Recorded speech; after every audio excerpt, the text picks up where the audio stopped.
This is a conference meeting of the Municipal Council of the City of Orange Township held at City Hall, 29 North Day Street, Orange, New Jersey, on Tuesday, February 17th at 7:01 p.m. Roll call.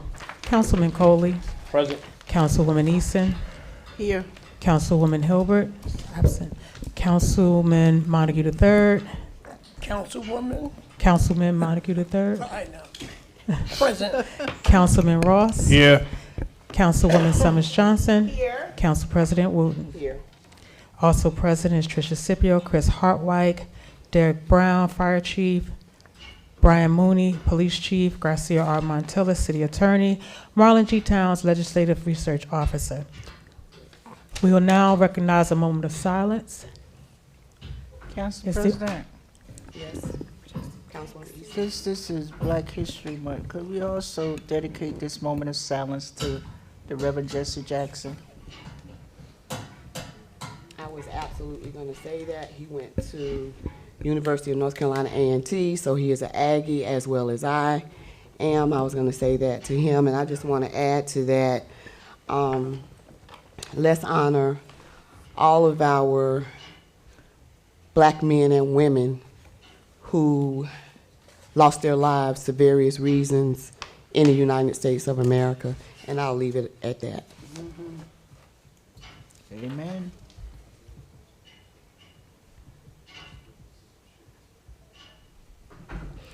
Thank you.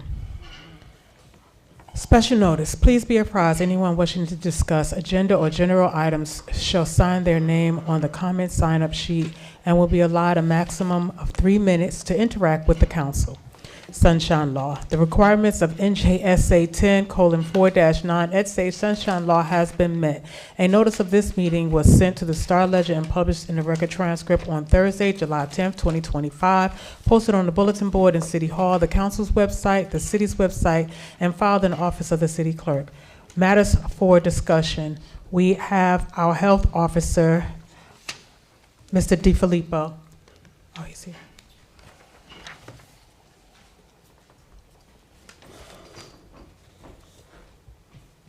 Evening, Council President, council members. Good evening. Good evening. I was asked to come up here to talk, so we'll give a little bit of the spiel of our, what's going on around the city. Throughout the United States, there were about 140 cases of measles. Believe it or not, we had one or two very, very close by in our community. Respiratory virus is up really high. COVID is stable. Believe it or not, we had about 10 or 15 cases just last month alone, just in our community.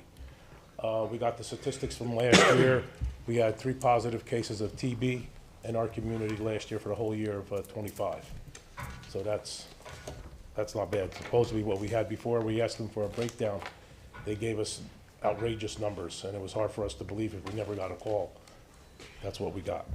But our biggest thing that we're worrying about right now for us that we're working on and most of the health departments is the World Cup. The stadium alone holds over 83,000 people, okay? The state health department, EMS, state police, and everybody else they're talking to, they got about 50 urgent cares, and about 40, 50 hospitals involved in this, because we don't know what to expect. They expect over 6 million people coming in for the few couple of weeks that they're gonna be here. There's gonna be people renting out places, people eating food, and there's other things that are going on. Don't forget, it's the 4th of July weekend. There's the big boats that are coming into the city. It's also the United States' 250th birthday. So they expect a lot of things going on and a lot of things happening that a lot of people don't know about. So, and that's basically it, that's going on in our community. We have the mammogram truck that's coming up to the City Hall on February 20th from 9 to 3 in front of City Hall. If you want to make an appointment, you can. The number is 973-952-6083. We also have our clinic for children tomorrow at the Orange Park, Monty Irving Park, the county building. Oh, that's good. So that'll start in the afternoon. That's good. If anybody's interested, you can call our nurse if you want to have the time. It's 973-952-6083. She can give you the exact time. I think it's after 4 o'clock, but that'll be open there. And also, don't forget, you have up until March 31st to get the flu vaccine. Okay? What else? And we also have a rabies clinic that's coming up this Sunday in front of City Hall. That's from 10 to 12. Yes, it is right, Sunday. That's the only time we could get a vet. So, is there any other questions somebody wants to ask me that I'm here? Councilwoman Summers Johnson. No, I heard not. Oh, I was you looking like- at Ross. Councilman I'm sorry. Ross. Councilman Ross. You mentioned about the clinic in the Orange Park. Yes. What is the clinic gonna provide? They're What do you, giving shots for kids. It could be various shots. The county's providing the shots. okay, So, COVID, flu, yes, they should have that for the kids. They should have available, they just said vaccine for children. So right, whatever they need, they should have there. okay. To give you exact, I'd be lying here, but that's what they have there. All right, and you also made the comment that, you know, with the event coming this summer, the soccer event, I understand, you know, that a lot of people are gonna be at risk, you know, but there's really nothing that we can do as a city or to prevent anything. I mean, because what can we do?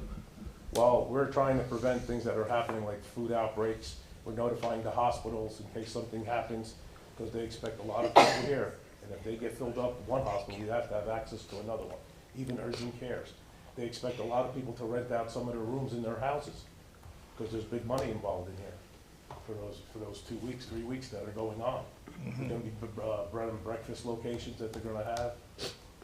So people know somebody, no one's gonna go right next to the stadium, Yeah, unless you're lucky enough to get somebody that lives really close. yeah. So there's big money to be made too. People preparing food, selling food. So, All right, I know the last couple of meetings, we, approved a couple of, resolutions, you know, for grants that the health department has received. You're aware of that, correct? yes, that's resolution 121 Yes. and 122. What is that grant money going to be used for? That grant, that particular grant that you're referring to was the enhancing grant that was changed to sustaining grant. We changed the wording on it because we would get an additional $20,000 out of it. That's the reason why that was done. And the other grant that you're referring to is Resolution 122. It does basically community outreach. There was the one that we had last year, Greater Essex. They provided dental service. They went to the dental school in Newark. People got implants put in, some people got braces put on, people got their tooth pulled. They actually pick you up at the site where you live. But this is open not just for seniors, it's open to everybody in the Okay. community. So, and then there's also, they do a little bit of outreach work, going out, like standing in front of Brandy's Lounge, talking to people, finding out things, going down Scotland Road, Bravo Supermarket. They'll be coming back with that and giving it to us back. That's those two grants that are out there. Excellent, that we excellent. received. Thank you. You're welcome. I'm good. You're good? Yes. Okay, thank you. Anyone else? Mr. Health Officer, I did receive a text. There's an adult who was told by their doctor that they have to get a measles shot. So could this adult could you find out if this adult could go to the county tomorrow to get their measles shot? I can ask, Okay, all right. Thank you. and I'll call you about it. That's fine. Okay. Thank you, sir. You're welcome. Thank you. Fire Chief Brown. For the record, Councilwoman Wooten arrived at 7:10. Councilwoman Hilbert, please forgive me, sorry. Sorry. Good evening, Council President, Hi, Chief. council members, city officials, Chief Brown, Orange Fire Department. Just want to touch on a couple things. Since our last meeting, we had 394 Park Avenue and 639 Scotland Road. Both fires, the 394 fire was one in the garden apartment building there. The apartment, as we found out later on, had no heat, the only apartment in the building. So, and the cause of the fire was a portable heater. I know our freezing temperatures, we just kind of warmed up here, were the cause of that. They were very cold, using portable heaters. As we know, Haitian descent, and my thing is to focus on that. Let's get the word out to all in our community of different dialects of the safety of just giving a call, the city hot heat line, and what the do's and don'ts with these portable heaters so everyone is safe. 639 was just operating without permits, was the cause of the fire. We need permits to do that work. And later on, because of the freeze and the warming, we had pipes breaking. So I want to talk about our multi-family dwellings that have sprinkler systems, and that all residents within these dwellings first should have renter's insurance. Should have what? Renter's insurance. Oh, okay.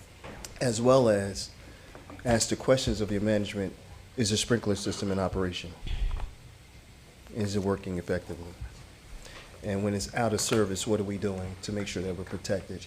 We did provide fire service, fire watch for 50 South Essex. So if you see us at buildings overnight, we're providing fire watch for those buildings that do not have an operational sprinkler system.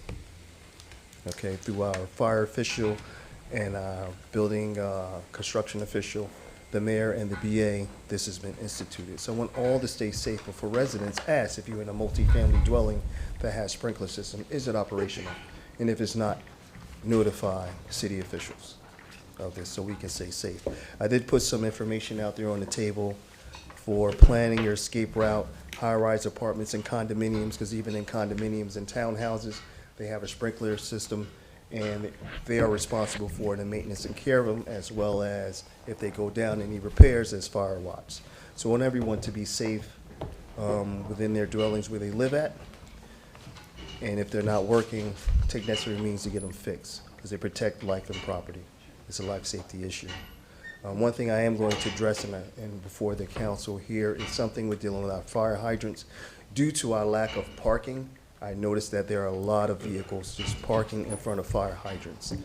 That is a life safety issue, and I would like for that to address this and have a meeting and get together and put together something that can impact this so we can stop that bad behavior, because that's going to affect life. Thank you, Chief Brown. All right? But any questions? Council President, I have, Councilwoman Easton. Fire Chief, have you had that discussion with the police chief about? So I just advised them I am crafting up a letter to everyone that I will send out. For enforcement for the officers to make sure that they are giving? Yes, tickets? and they are enforcing. They have been towing cars and giving the parking tickets. But some people say, I don't care about that parking ticket. I pay that and I'm gonna park there anyway. I think we need to up the ante and make it a criminal offense. $2,500 to $4,000, and they have to go to court behind that. But that's something that we need to speak on and with all the officials and yourselves about moving forward. When we find out a building does not have a sprinkler system, what is that, fire compression system? Well, yes.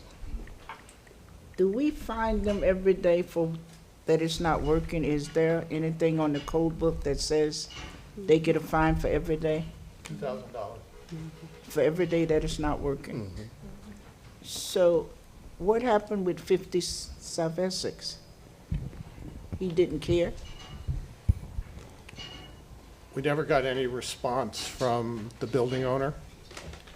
And as a result, the building was re-tagged with a notice to vacate in order to get the building owner's attention.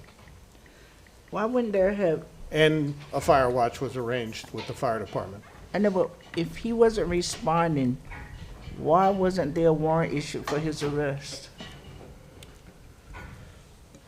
Well, it's a notice of violation, so there can't be a warrant issued for his arrest until the violation is not abated within the appropriate time period. So But if he don't the building abate it was for 30 posted. days, that means that building is unprotected for 30 days. So That's an is there issue. something we need to do to change the law? No, it's an issue that we've taken up with the appropriate department in terms of coordination with the fire department in the event that a building owner does not respond to a sprinkler code violation. But I'm saying, if they don't respond, like you said, he hasn't, you couldn't find him, what's the alternative? What is the alternative? Well, eventually, you shut down the building. Well, that doesn't help the residents when they I have to. understand that, but that's the safety But I'm issue. saying, Either is there that or you put a something- fire watch there. Is there any law we have to change or legislate so that it becomes an immediate emergency? No, because it is under the Uniform Commercial Code, Uniform Construction Code, sorry. Council So President. Councilwoman Eason, so I was thinking that we probably should bring the director of the department and the person, the construction official in to us, and we need to depose him. Am I using the proper language, city attorney? So we are gonna bring the director in and the construction official in and question or depose them about this thing that happened at 55 That's South fine. Essex. That's fine. Okay, and so would it have to be a closed session or will it be public? It would have to be closed. Correct. Okay. So we can set that up next council meeting or before that. Y'all just have to text me and let me know. Yeah, because, I mean, time is of essence when you're dealing with that, so I think we need to figure out how not to have that happen again. And if we make an example of one and everybody hears, then the problem should be corrected immediately. And, You good, Councilwoman East? yeah, he talked about rentals insurance. Is there, a agency that we can refer the residents to that they can get rentals insurance? You can use State Farm, any one of the local insurance companies that, because rent insurance is not that expensive. Starting at maybe $120 to $135, something like that. Yeah, but maybe that's something we need to start promoting, that they Yes, should have yes, rentals yes, insurance. it is. so Because when that- we do have incidents at locations and there's damage incurred, and most don't have renters insurance, that would cover some of their valuables. So we've had that would happen that some of the renters there didn't have renters insurance, so. but I that guess this is a something question definitely- for our attorney. So, in a case like that and the apartment renter does not have insurance, shouldn't the landlord be liable for the things that they lose or some type of compensation? So generally speaking, the landlord won't be responsible if they're, again, especially if they're requiring that. The landlord won't be responsible for personal property that are lost if it's not within the, if it's not caused by anything caused by the landlord. Let me just put it that way. So there's nothing that is covered. That's why under the- that's why most rentals, if not all of them, require to have your own personal renter's liability insurance. So there's nothing that's covered under the homeowner's insurance. Okay, You good, Councilwoman Easton? I'm done. Thank you. Councilwoman Hilbert? Yes, so I just wanted to add a little more context to what we're discussing and ask some inquiries of my own. So going back to 50 South Essex. Yes. I did speak to the business administrator over the weekend who educated me on the fire watch and the work that you gentlemen are doing because the management hasn't responded. So my question to you is, I understand that any owner of multi-dwelling units are supposed to register with, I believe, Ms. Drummond. They're supposed to do that registration sheet. For apartment buildings, can we increase the number of people, the required number of contacts for that sheet? Because what if it was a situation where they were like on holiday, and so they're hard to contact, or they left the country? Do we have can we have 2 backup executives for that management company included? I can look into that. Generally, what we get is the management company's contact information, and some of us have the ownership information. Right. So I don't know why management didn't respond to the notifications, but they were not spoken to directly. The building was just posted. Okay. The next question I have is, because the management hasn't responded to us as a city, I'm pretty sure they haven't notified their tenants either. Can we, as an administration and the fire department, possibly send out a notice to the tenants just so that they understand what those notices mean on the door? Because a lot of them were thinking it was unsafe and they had to leave the Building premises. management responded to us today, Today, okay. and they spoke with their tenants. Okay, all right, perfect. And my next comment is in regards to the renter's insurance, just to kind of help Councilwoman Easton understand the difference. Some of the apartments, they are taking out money with the rental payments for insurance, for rental insurance. But that's the rental insurance that the landlord has imposed, has purchased himself for his property. So if something happens, it's only covering really the structure and maybe possibly replacement of appliances. But if somebody wants to protect like their school books or their laptops and stuff like that, I think it would be really great for us to have an informational session so people understand the difference on what is covered. And I think recently we had like a water main break in another building, and a lot of people weren't sure if rental insurance would cover the hotel stays, right? Am I right? There was a group of Yes. people that were staying in the hotels. Yes. So I think it would be great to collaborate with police and fire and OEM if possible to get some more information out like that. And we can promote for people to get rental insurance, but we can't give them an actual company to go with. I feel like that won't be really neutral, and some people might want to take advantage of the group policies they have if they have car insurance. They could kind of group their rental insurance with their car insurance, just like you would do with your homeowner insurance. So that's it. Thank you. Anyone else? Thank you, Chief Brown. You're welcome. And Council President, on that meeting, just if you can, include the fire official. Okay? Oh, we Thank you. absolutely will. Thank you. Thank you. Thank everyone. you. Thank you. Okay. Police Chief Brian Mooney?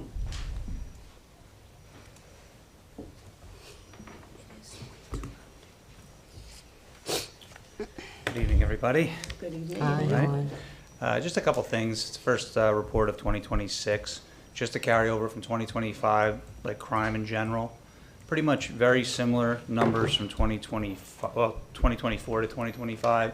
Stolen cars has been obviously our nemesis. We've talked about that on many occasions. It's an epidemic in New Jersey. Definitely Orange has been not spared in that situation. I have initiated a few things on the overnight in response to that. Violent crime in general was down. The disparity from 2024 and 2025 raised our crime rate overall, but major offenses of violent crime was down, which was very important. But I understand the horrible situation when somebody wakes up in the morning and their car is gone, and what that does to a community and fear. So we've definitely done some overnight initiatives, which has fallen coincidentally with some of the overnight parking concerns and things are going on with permit and the recent snow emergency.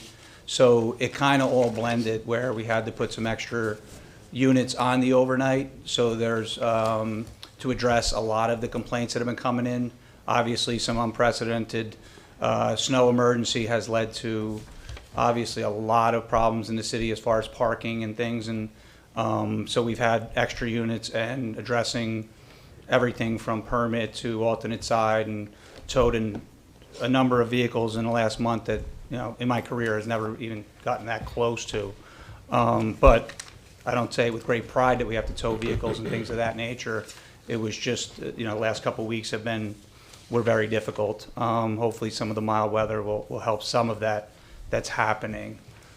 Just also some initiatives within the department. One of the most important things since I've taken over here in November was just our relationships with our schools in general. I thought that, not that we didn't have good relationships, I wanted to cement some of those relationships. So our school resource officers have been taking on some extra courses, have been reintroducing themselves to the local schools and high school, making sure we work and coordinate with them in some of the protocols that go on in the schools. And we're having a good feedback. And a couple incidents we've had over the last couple months, that relationship has really worked out for us. Just today, I mean, very important training. Obviously, our greatest fear in policing is anything to do with, I think, our elderly community and our children.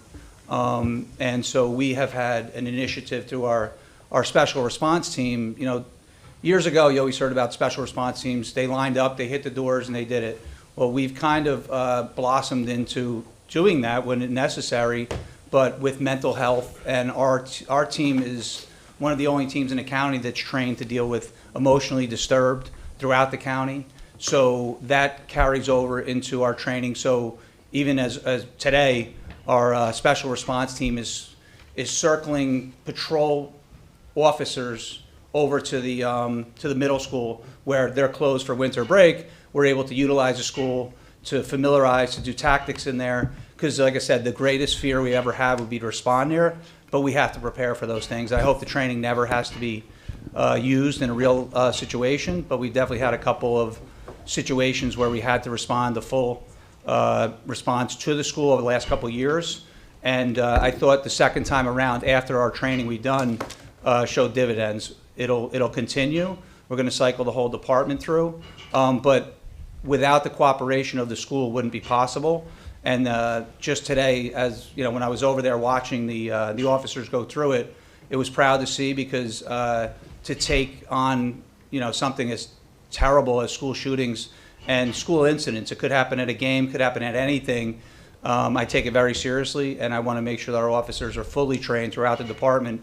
Yes, the special response team I'm very proud of, and they're excellent, but most incidents that happen throughout the country and locally are going to be your working personnel at the time on school hours. So we want to make sure our entire department is trained, and we started that this week, and it'll continue now and throughout the year. So with that, any questions regarding some of the things that we got at the police department? Any questions or concerns? Or comments? Oh, and just one last thing. The PCC meeting will be March 5th this next month, and I just want to say, like, I kind of brought it back to home. So some of the initiatives in our police department, even what I just talked about now with our relationship with the school and our K-9, will be discussed at that meeting. I think it'll be fun. I think it'll be interesting. A couple years ago, we had a great response, and we did it was Run, Fight, and Hide. It was basically for store owners and business owners and anybody in the community that might find themselves in a situation they'd be terrified of. And I'm going to bring it back, not to fear, but fear in the community, but prepare, and how would you feel, and what would you do, and just some scenarios, obviously, to show that the officers show what, you know, real life situations. And like I said, some things we're very proud of in the department, some things we're fearful of, but I would make sure that during that community meeting that some of that's showed upon, and I think it'll be a real interesting one for you. Council President, Councilman Ross? getting back to the stolen vehicles. Yes, sir. Have you noticed, are these vehicles getting stolen mostly at night or daytime on the streets and parking lots? And also, I know a couple of instances where high-end cars, people are breaking in their houses to steal the key fobs, to steal these cars right off the properties from, you know, late at night, they break in the house, steal the key fob and steal the cars like that. Is that what you're running into? Yeah, so the stolen cars, when we check the trends, a lot of overnight and late afternoon times, a lot of people wake up, their cars reported. So when we track it, we put the midnight hours as the most precedent when those reports are taken, are usually taken early in the morning. So we kind of know that the nucleus is on the overnight. But the game has changed in exactly what you said. The days of joyriding have changed, and joyriding was never something that, you know, we got used to. But now it's a high-end industry of the vehicles being shot right down to the port and put on containers, and that's why, like, state police and a lot of people have dedicated, like, statewide task force to track these cars and through the tracking system and things like that, because it's such a high-end business now. As far as the key fob go to, I'm going to knock on wood. So that is an epidemic in the state of New Jersey and a lot of places. It is terrifying to think of. that it used to be the key fob, you get the car, you take the car, you break in with the, the screwdriver and go. Now, what they'll do is they break into the house because the key fob's there, they can't get access, and God forbid they have to, these are like old cat burglars. They're very rare that someone will come in your house when you're sleeping. It's hard. That's what everyone fears most. So yes, there is a trend. We have not had no incidents. We've had very low incidents, which again, one incident's too many. But if I track the trends in the state and how many other jurisdictions have had, and it goes all out throughout that crime goes to any community in the state. And some of the numbers we can fortunately say are very limited. If it happened to one, I could never sit here in front of that person and say, well, we've only had one. That person is a victim, and it terrifies the community. But we've had a couple like that where they went in and got the key fob. Waking up the person, like I said, I'll cover this in the PCC meeting because there are some do's and don'ts about, I talked to my own family. Should you keep your key fob in the same spot? Or maybe hide it. But if you're hiding it, then they got to wake you up to find it because now it's not hanging on that hook in the garage. So I kind of recommend that you keep it in the same spot because the worst thing that happens is a stolen car and a burglary, which is terrifying enough. But the trend is real, especially for the high-end cars. As Orange goes, it's limited to this point, but it's something we constantly talk about. We send our detectives to schools and we follow the trend.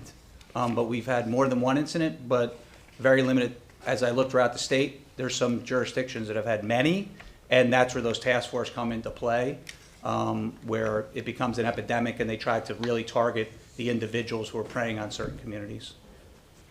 Now, you said you would recommend hiding the key fob. No. Oh, I say okay, don't all break right, your 'cause trend. And again, because the original, because when it was, we knew they were breaking in. When you start to hear the trends and going to the schools and you hear, they're no longer just taking the car in the driveway, they're going to burglary and getting the vehicle. So originally the trend was like, well, just don't repeat your normal behavior. And that's what we're always taught. Don't do the same thing when we park in the same spot. And don't repeat patterns. I would say repeat the pattern on that one because if they're coming in to get the key fob, let them get the key fob, right? Right. I mean, that's where I come in, and there are, that's where most of the training courses and detective training is going now, that they're recommending keeping the key fob in the same spot. So, it's scary no matter what. Okay? Oh, one more question. Anyone, Councilman Rose? That person comes in your house trying to steal your key fob. Can't shoot him. We can have debate, but okay. forced entry into a house, protect the property, but that crime, or that incident, the courts have usually ruled in the homeowner's favors, but I'm not gonna give that advice for everybody at this point. But, right to protect property within your home is a very well-protected situation. Thank you. Thank you. Anyone else? Council President, I Councilman want to Reason. go back to something that our business administrator mentioned at the meeting. Speed bumps. And I was gonna ask our business administrator to expound on it, but is that creating a problem for your cars that's going on emergency when the street has a lot of speed bumps? Because I know if I go over there, one over speed, my car goes up and comes down. Is that damaging our vehicles? Because I think our business administrator mentioned it at the meeting last week? Do you see any trend that they are creating a problem? Well, we've seen it, yes, because like a lot of common vehicles with the police department these days are like Chargers and things of that nature, the Impalas, the Chargers. They're vehicles that are low to the ground. So obviously a traffic study is always important to see risk reward of certain areas of town that we're having problems with speeding and things of that nature, and we give our 2 cents on if we think there's a speed bump is beneficial or not. Certain roads traveled by the police, in response time, it could affect. So I wouldn't completely say that, depending on the scenario, the certain road, we would look at it to see if that would be a problem, because it has damaged many vehicles where the undercarriage of the vehicle gets damaged by speed bumps, and some road work can do that too. depending on times of year. You know, right now, potholes and things of that nature happen because of the plows and things. So certain times of the year, it's more susceptible, but speed bumps can damage the undercarriage of a vehicle. The officers obviously have to be aware of those speed bumps when they're put in place, because you have to change your response. You know it's going to happen. You really have to slow down and go over them carefully. Depending on the road comes into play more than anything, and obviously we would be part of a traffic study to see just how important the speed bumps would be. And again, I'm never anti-speed bumps by any means, and I understand the reasoning behind them and why people want them, especially if you're watching the vehicles go up and down at a high rate. So, but depending on the street, we would have a better response to you if I knew where, and we looked at it and see if it's beneficial, but likely that the officers could damage their vehicles. So if there's a call and that street has 3 or 4 speed bumps on it, and the officer has to speed to that call, so you're saying he has to know so he can slow down. But is there, I guess I've been concerned, is there a study happening to see how, if there's a downside to speed bumps in the future? Is there something that's happening in our state? So as I mentioned at the meeting, internally, we're in the process of developing a procedure and a process for evaluating requests for speed bumps and their locations.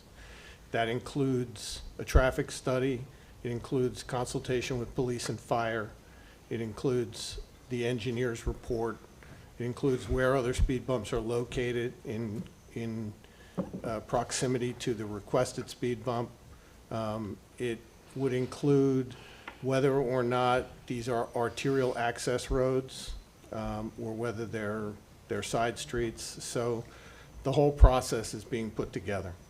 So going forward, if a person requires speed bump, you gonna do that whole analysis before you Yes, decide if you're gonna put a speed bump on that street? before we would make a recommendation to the council to award the speed bump. Is there any way we can educate our residents on that, so if they request one and they don't get it, they know absolutely why? I think we can. I think I would prefer to have the process written first Okay, yeah, I so that we agree. can hand it out. I agree with that.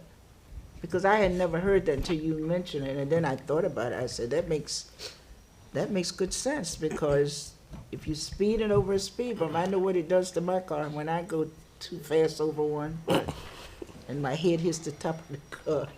That's because you speak. And Council President, can I just add to that? Councilman Coney. Wait, hold on a second. So I think we need to take a look at it, because somebody could really, because you say your charges could just fly up and somebody could get hurt. So, yeah, Well, okay. just in addition to that, the snow plowing operation is negatively affected by the speed humps. Damaged snow plows and the equipment. That's just another drawback to speed humps.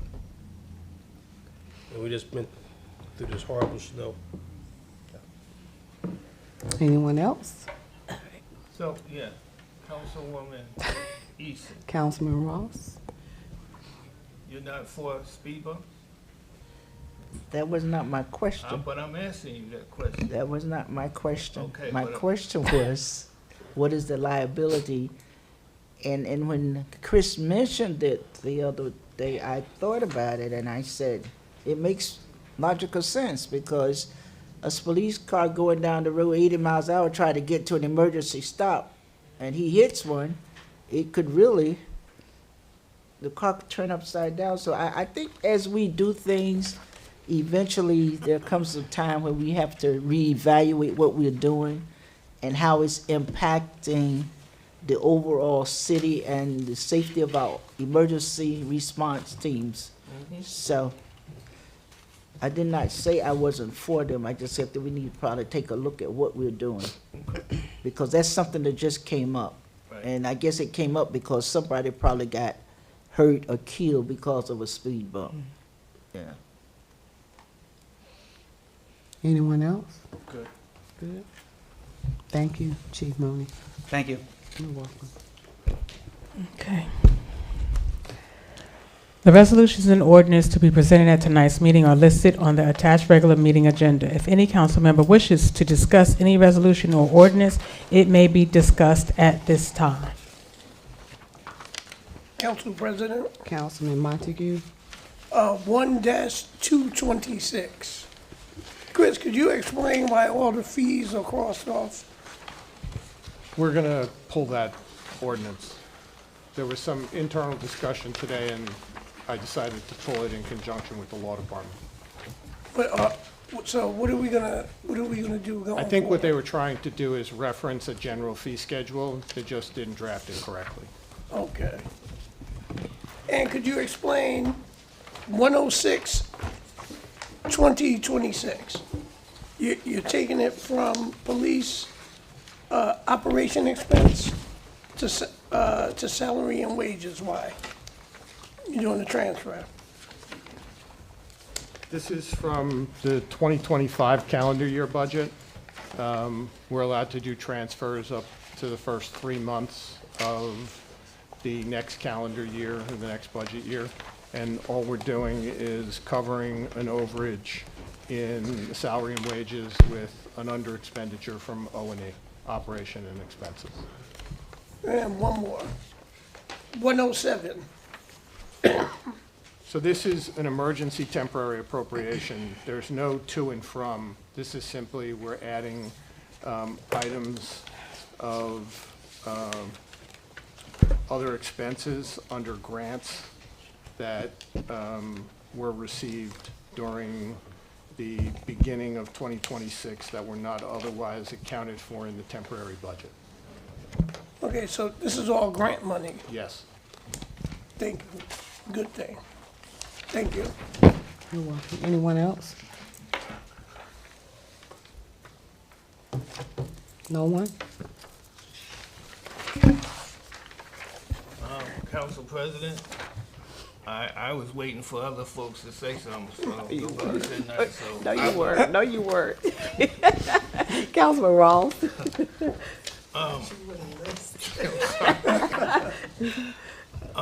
108, it's the BA. I just think this is an exorbitant amount, and I just want to ask a simple question. What did we pay last year? Is this an increase from last year or not? No.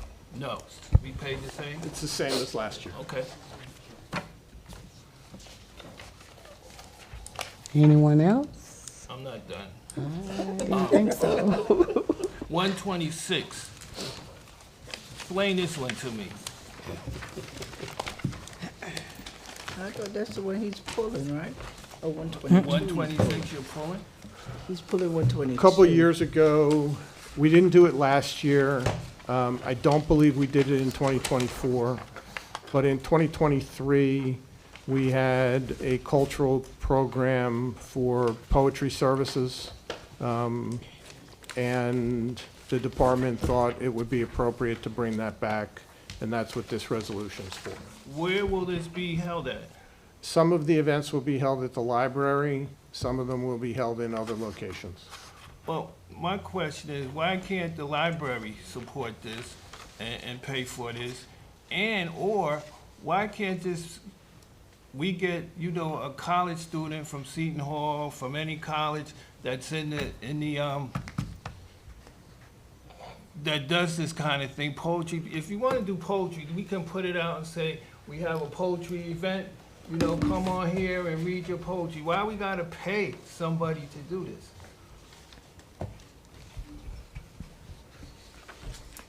As I said, it was a program that had been in the budget. It was a suggestion to put it back.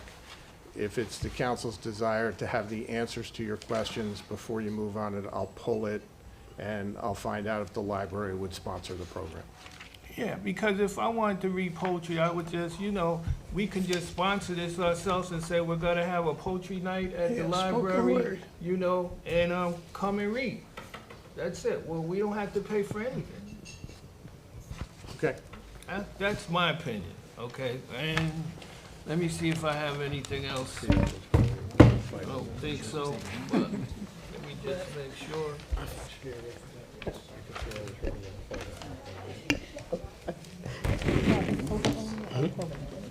Are we pulling it? Okay, pull it. I'm good, Council President. You are? Okay. Anyone Council- else? Yes, Council President. Councilwoman Hilbert. 118-2026, I see it's been amended. Here we have a resolution authorizing a list of law firms to represent the city clerk for the upcoming election matters. So do we need all three? No, it's just a qualified list. Okay, so, They can select from the qualified list. okay, so I'm assuming like on the next council meeting, we'll be proposing a contract to vote on? I think there's one on this one in this agenda this meeting package. for Cleary. Yeah, one. It's a walk-on. It's a walk-on? 116. Say the number for me again. 116? No, No? it's a walk-on, it's Cleary Jacoby. See the walk-on. Okay, here we go, 131. 130. Yeah, Okay. 131. Oh, this one is thick. Okay, all right. Understood, so one has already been selected? Yep. Okay. My other question was for, and just to make sure I'm not speaking out of turn, Council President, it's okay to ask questions about these walk-ons? We have to get them on the agenda first, so you have to wait until we get them on, walk them on. Okay, I'll work around it. So my question is, where are we with the beautification plan? Didn't we receive like some funding similar to open space funding for the beautification plan that was supposed to be happening on Scotland Road? I think we were supposed to review that from Director Mays. I'll have to get back to you. I know that we've received funds, I know that plans have been drawn. I don't know what the current status is. I'd have to check with the director. Okay. And then, just to make sure, opioid,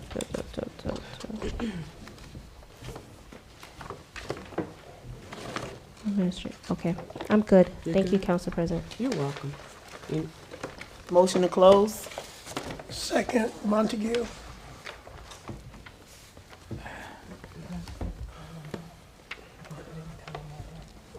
Motion to close by Councilwoman Summers Johnson.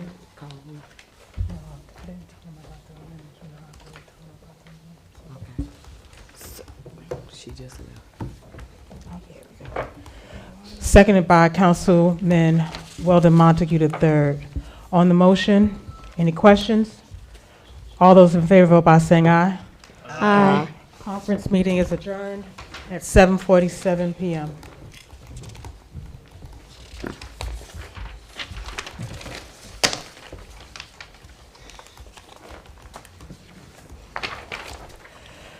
This is a regular meeting of the Municipal Council of the City of Orange Township held at City Hall, 29 North Day Street, Orange, New Jersey, on Tuesday, February 17th, 2026, following the conference meeting.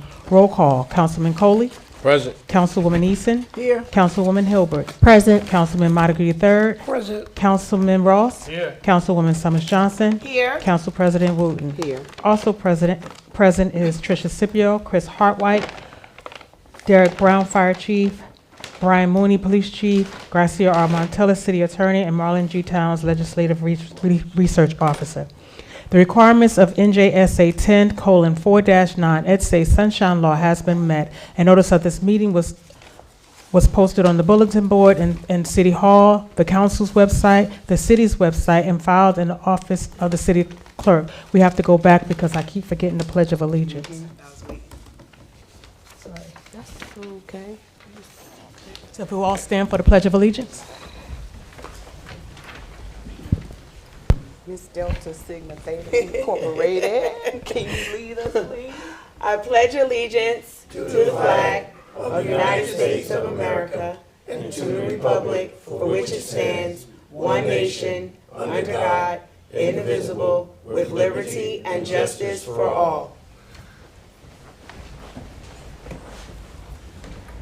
Thank you. Approval of meeting minutes. February 3rd, 2026, conference and regular meeting minutes. Council President Wooten was absent and should abstain. Is there a motion? Motion, Montague.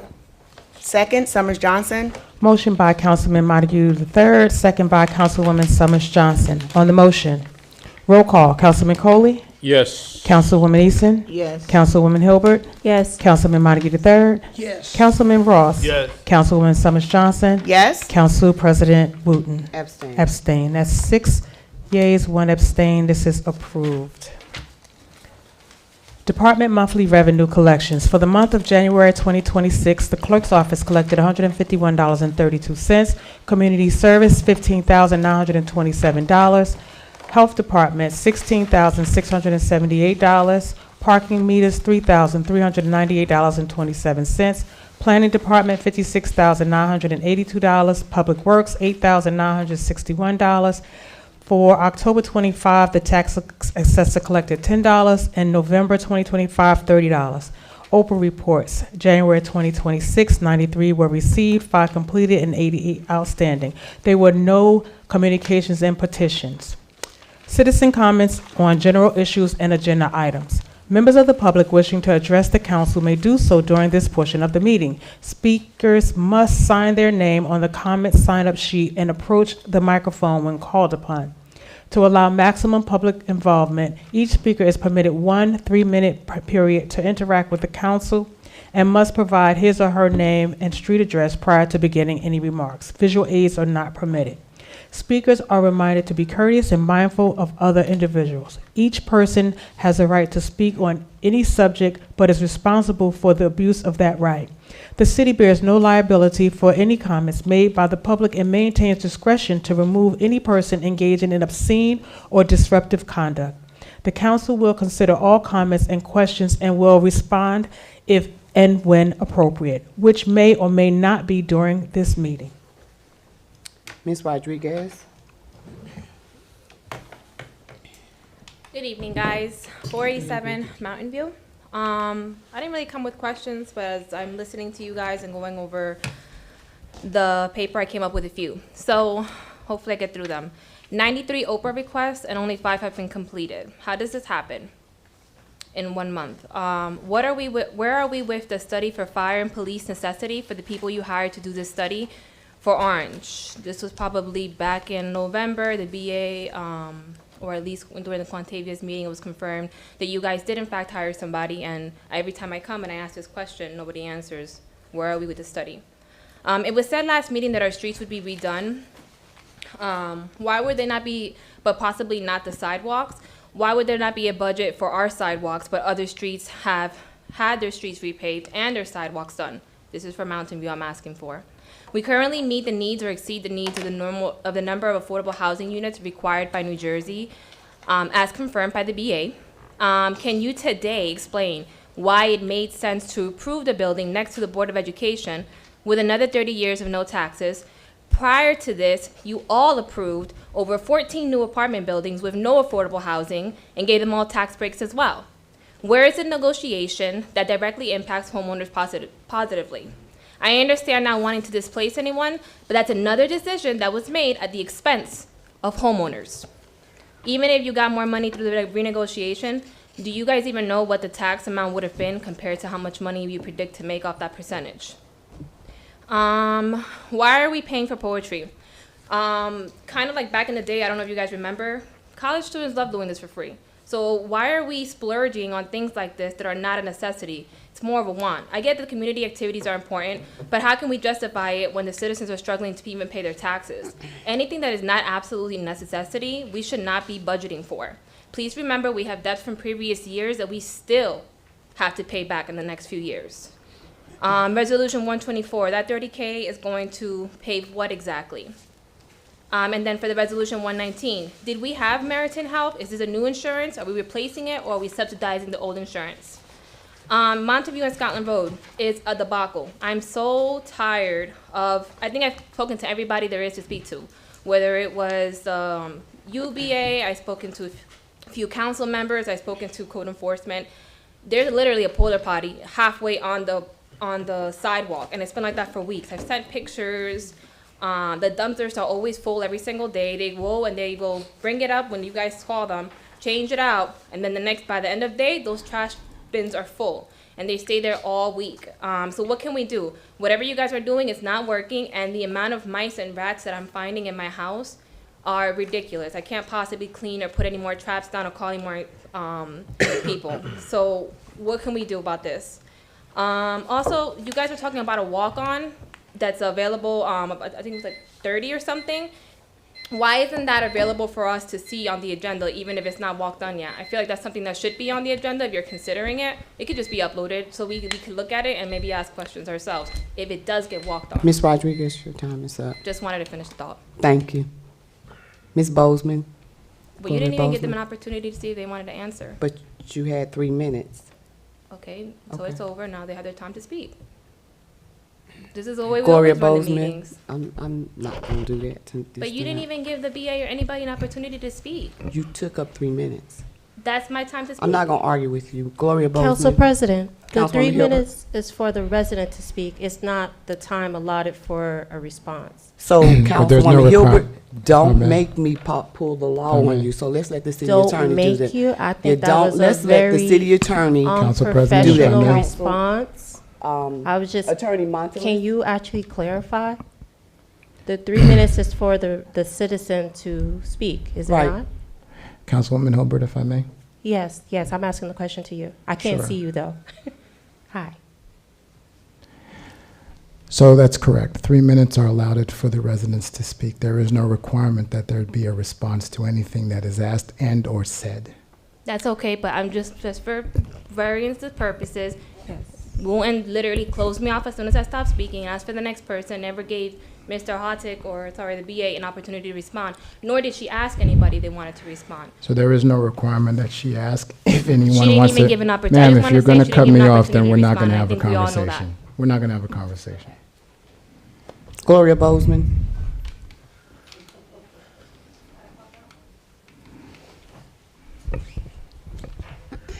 Good afternoon, Gloria Bozeman, 345 Alcott. Unfortunately, I was away at the time when you had the community meeting where residents had the opportunity to ask questions. I got a little confused because the council does not answer questions from this podium, so why would they answer them in a community meeting? But nevertheless, I will continue to ask my questions until I get tired, and that's not going to happen soon.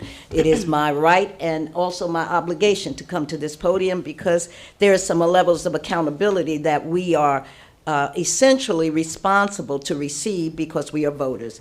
I am working on the interpretation with insistence of the affordable housing. I learned that in New Jersey, it is the Department of Community Affairs that is primarily the state agency responsible for calculating and determining whether municipalities have met their or are on track to meet their obligations with regard to affordable housings. But I also realized that municipalities submit their own respective data, and that's a little confusing to me. I'm going to look for where the verification process is in that. I have asked and want to know how many new occupants can we anticipate with our new developments. I also learned that the impact of a pilot can be anywhere from 10 to 30 years. I'm wondering why ours were always 30 years. And I'm wondering if the council has considered, since I can't find it in any resolutions, the impact on local schools, the higher taxes for residents, since we will bear the burdens of these new renters, the overburdening of our infrastructure, our reduced funding for other services, and the displacement of existing residents who can't afford these current rents. I'm still asking about the trust funds created by the contributions from these developers. I am still asking whether the most recent hire for the unadvertised position in the health department was an Orange resident. I am still recommending that the community advisory boards be formed to suggest recommendations for the trust fund expenditures and how the health office and the Office from Adult Services can expand their services for community engagements. I believe that communities can have valuable input into this. I will talk to my friend in the health department as you anticipate this influx of a number of individuals coming as a part of the World Cup. There are some things you can do upstream that propose promotions with regard to prevention. It does exist, and maybe other residents might have other ideas how that might work. I also say that when you look at that insurance, I was a board member for the New Jersey Underwriters Insurance Agency. You might want to contact them with regard to renter's insurance and what the available options are for folks who can't afford insurance or who have questions about their insurance. I would suggest you bring them into those discussions. I'm still looking at the resolutions that are there that you propose that we look at to have an idea about how the council operates. I have yet to see one that discusses the reduction of our taxes or even the maintaining of our taxes. Finally, I want to say to someone outside of this council, if you are planning to run in 2026, I don't vote against, I vote for. So I would suggest that you start to fill these seats here and begin to talk and ask the questions that we as residents pose and what you plan as a part of your questions to this particular council. So, recommending community advisory boards, I hear my beep, and those other questions, which I now understand, you don't really, if you don't choose to answer, you don't have to say anything. And I think that's an offense to the community. Thank you. Jason Grove. Good evening, everyone. Jason Grove, 604 Seven Oaks Road. It's been a while since I've addressed the council, so good evening, everyone, and it's good to see you again. I just wanted to begin by letting everyone know that I attended the community meeting last week. I thought it was very helpful and informative. I didn't get the opportunity to speak there, but I wanted to thank the department heads for providing information about what's going on in the city. Directors Best, B.A. Hartwick, Sergeant Stefanelli, just to name a few folks that I interact with from the administration, departments, as well as the police department on various issues. Thank you to council members Wooten, Ross, Montague, and Summers Johnson for answering my text messages regarding various issues that have taken place in the South Ward when I needed that information. So I got the good stuff out of the way, and now I'm about to I'm just, I got the good stuff out of the way. But I mentioned this during the community meeting, but I wanted to raise it here just to put it on the record that the traffic during drive times in the city of Orange, especially when there's work going on, either planned or unplanned, is really, really critical. When we block streets, that information must be communicated to residents. Uncommunicated and planned work is a lot different from unexpected emergency work. And so when you come off 280, there are, I believe, 3 left turns essentially that you can make to go across town, right? And so if any one of those thoroughfares are blocked because of either planned or unplanned work, it really causes a gridlock during drive times. Orange is nestled between Interstate 280, and so you have folks from Newark and Irvington who come across town, and East Orange and other communities, West Orange, and they do this crisscross to go across Freeway Drive to get on 280 to go either north or south on the Parkway. And so when we don't communicate exactly what's going on in the town, it creates an unpleasant experience not only for the residents, but for those individuals who use our streets to get to their place and space in the morning. I made a recommendation to Director Hartwick with respect to the current text messages that we send out for the council meetings. That information is very, very helpful to me because we already have the system to just send out exactly which streets are going to be blocked. So if we are able to send that information out that we already have, that would be helpful. I'm one of those people that just, my pet peeve is traffic, especially when we can avoid it.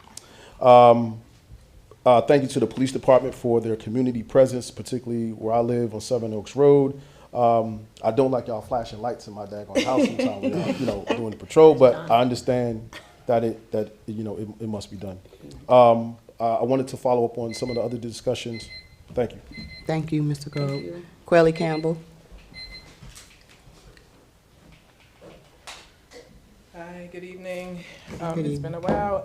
What brought me here is a post about discussion about renovations to Metcalf Park that was supposed to happen at this meeting. So I'm curious about whether or not that's going to happen or not. It was a hearing that got canceled because it It was wasn't canceled. necessary. Oh, okay. There was a change in the expenditure of funds, so the hearing wasn't necessary in order to actually do what needed to be done. Got it. Okay.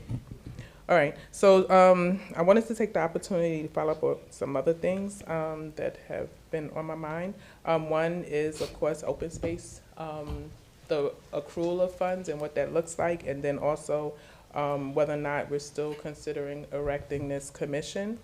And if we are, I'd like to hear more about that. And then the other thing that's coming up is a lot of residents are complaining about an increase in their water bills. And so, and we know that we have the PFAS site that's coming to the site down in the valley. And so I'm wondering if we can get a status of the site, the construction of the site. Recently, I don't know if you received the email, B.A. Hartwick, about the noise levels there that are, you know, it increases and then somebody comes and adjusts it. And so, you know, that's a concern, as well as we've also had existing gas fumes. And so we smell it and then we don't smell it, but we're just wondering about the monitoring of that. And so if you can kind of walk us through what's going on, current status of that site, that would be great. I'd also like to know if there's plans for the city to how they're going to use the congestion pricing mitigation funds. We were told, I participated in a conversation with East Orange about how they're going to use the funds, and so we were told that Orange was next, and so I was wondering if someone can update us, the community, about that. And then last, of course, I want to hear about community benefits agreements. We were told that meetings were going to happen, so I'm wondering when those meetings are expected to begin. Thanks. Thank you. Nothing? You want, she has some minutes left, I think. I'll address real quickly the PFAS site. As you know, the PFAS treatment facility, the permanent PFAS treatment facility, is being built on the footprint of the old facility that was demolished. It's a bigger treatment plant than the temporary treatment facility that's currently appended to our regular treatment plant. It's indoors. It will cut down on noise. Obviously, the temporary treatment facility is an outdoor treatment facility. That was done because of space constraints. The construction schedule looks like the project will be going out for bid within the next 3 months, and construction would start within 90 days of the award of the contract after bidding. So you're looking at a construction schedule in late 2026 that will last 18 to 24 months. And my time is up. You can stop by my office or call me and I can give you more detail. Antoinette Hall.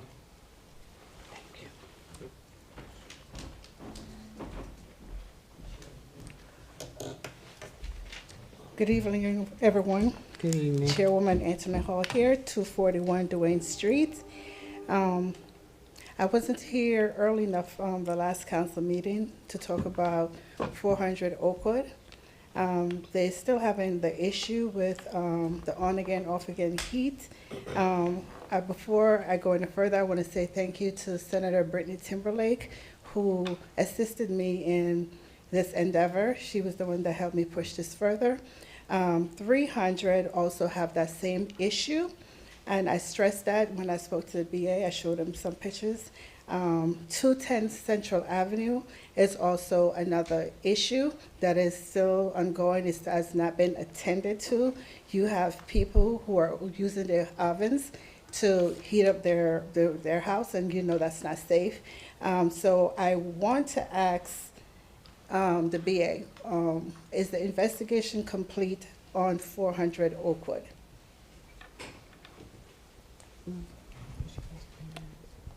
So the first stage of the investigation is complete. We had our own plumber go out and assess the situation and determine what needed to be done in terms of the boiler, wrote a report, and it was turned over to management. We've been checking on the temperatures daily. Okay, thank you. So for the other buildings, especially 210, that building is despicable. And they really need some attention. So can you check on 300 Oakwood and 210 Central Avenue? We've had inspectors at 300 Oakwood within the last 14 days. They've done similar work in terms of temperature measuring, and we're going to have, if we haven't had it already, we'll have our plumber out to that building as well. Okay, thank you for that. And I'll check on the status of 210. thank you, I appreciate it. Thank you, Ms. Hall.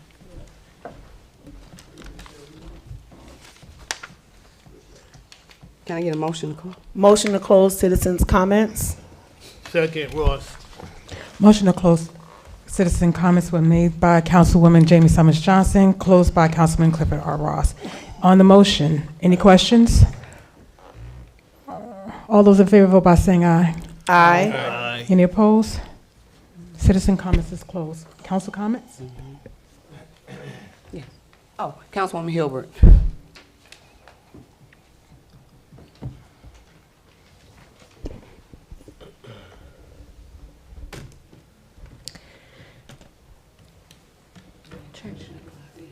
You told me that. Don't worry about it. Say it again? Go ahead. Oh, you're not timing us anymore? Interesting. Okay, so good evening, everyone. My name is Councilwoman Hilbert from the West Ward. I'm not sure if I'm going to go over my 5 minutes since I've just been notified that we're not timing ourselves, but yet we're timing the residents for 3 minutes.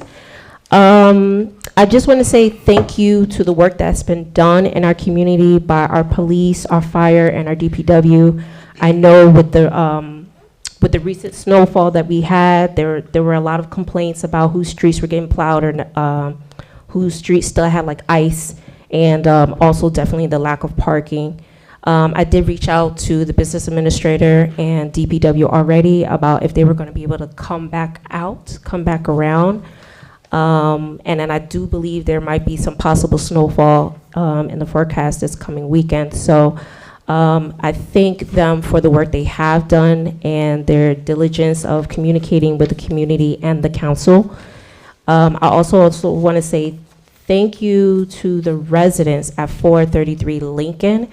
We actually sat down and had a very good tenant meeting when we were discussing their issues with their heat and their hot water as well.